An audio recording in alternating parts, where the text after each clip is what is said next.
ஓம் சக்தி.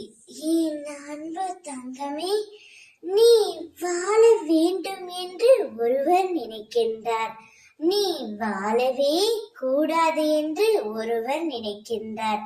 அது யார் என்று சொல்கின்றேன், இதை முழுமையாக கேள் தங்கமே. இந்த உலகத்தில் உன்னை சுற்றி இருக்கும் சக மனிதர்களை பற்றி உனக்கு எப்பொழுதுதான் புரிய போகின்றது? ஏன் எல்லோரிடத்திலும் பாசம் வைத்து உன்னை நீயே வெறுக்கும் அளவிற்கு போகின்றாய்?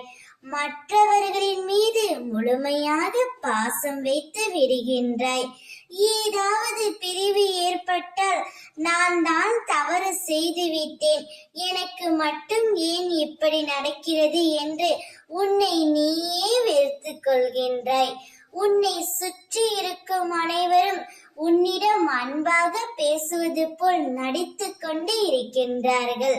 பின்பு அவர் உன்னிடம் குறை கண்டுவிட்டால் உன்னை பற்றி வேறு ஒருவரிடம் கூறி அதை நினைத்து சிரித்துக் கொண்டும் இருக்கிறார்கள். நீ வாழவே கூடாது என்று அவர்கள் நினைக்கிறார்கள் என் தங்கமே. நீ வாழ வேண்டும் என்று நினைப்பது உன்னுடைய பெற்றோரும் உன்னுடைய அம்மா நான் மட்டும்தான். நீ சீரும் சிறப்புமாக நன்றாக வாழ வேண்டும் என்று உன் அம்மா நான் மட்டும்தான் தங்கம் நினைக்கின்றேன். ஏன் அது உனக்கு புரியவில்லை?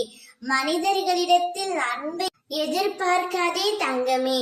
அத்தனை அன்பையும் உனக்கு நானும் உன் பெற்றோரும் கொடுப்போம். நீ கவலை கொள்ளாதே, மனதில் எதையும் நினைக்காதே, அனைத்தையும் நான் பார்த்து கொள்கின்றேன். ஓம் சக்தி.